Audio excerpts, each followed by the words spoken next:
নেৰানেপেৰা বৰষুণৰ ফলত ৰাজ্যত ভয়ংকৰ বান পৰিস্থিতি।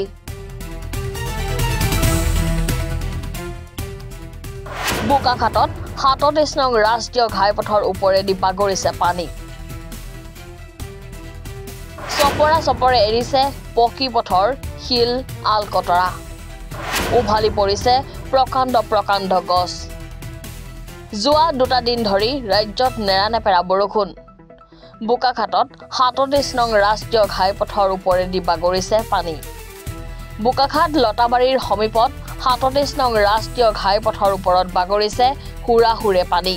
ডিফলু নৈ পানী উফন্দি পৰাৰ ফলত এইদৰে বাগৰিছে পানীৰ ঢল।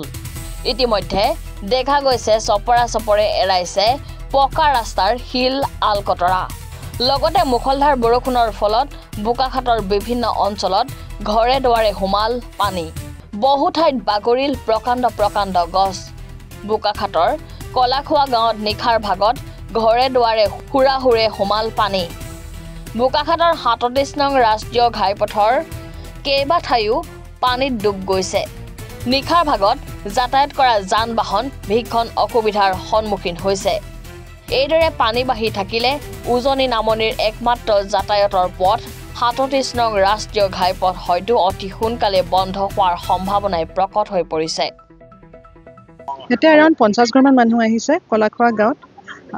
এনে যোৱা জানা মতে 2017 চনতহে ইয়াতে হৈছিলে।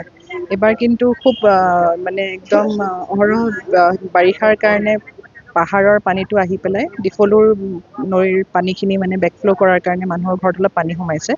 চ' তেওঁলোকক আমি SDRFৰ মানে ছাপৰ্টেৰে আমি তেওঁলোকক উদ্ধাৰ কৰি পেলাই ইয়াতে ৰাখিছোঁ। একজেক্টলি ৰিলিফ কেম্প নহয়, কিন্তু ইয়াতে মানুহখিনিক অলপ মেডিকেল চেকআপ, ভেটেনেৰী এটা চেকআপ, প্লাছ ইয়াতে বাচ্ছাও আছে, লেক্টেটিং মাদাৰ্ছো আছে, এক্সপেক্টিং লেডিজো আছে। চ' তেওঁলোকৰ কাৰণে মেডিকেল কেম্প বহাই দিছোঁ যাতে মানে কোনো ধৰণৰ যাতে হেল্থ প্ৰব্লেমছ নহয়। আৰু খোৱা বোৱাৰ ব্যৱস্থা কৰা গৈছে। যিহেতু একদম ৰাতিপুৱা ভাগতে হ'ল, ইনিচিয়েলি চাহ খালে, এতিয়া আমি চিৰা গুড় আৰু জিয়াৰৰ ব্যৱস্থাটো কৰা গৈছে যিমানখিনি মানুহ এফেক্টেড হৈছে তেওঁলোকৰ কাৰণে। বোকাখাটৰ পৰা সন্দীপ পানিকাৰ ৰিপৰ্ট, এনি ভাৰত 24।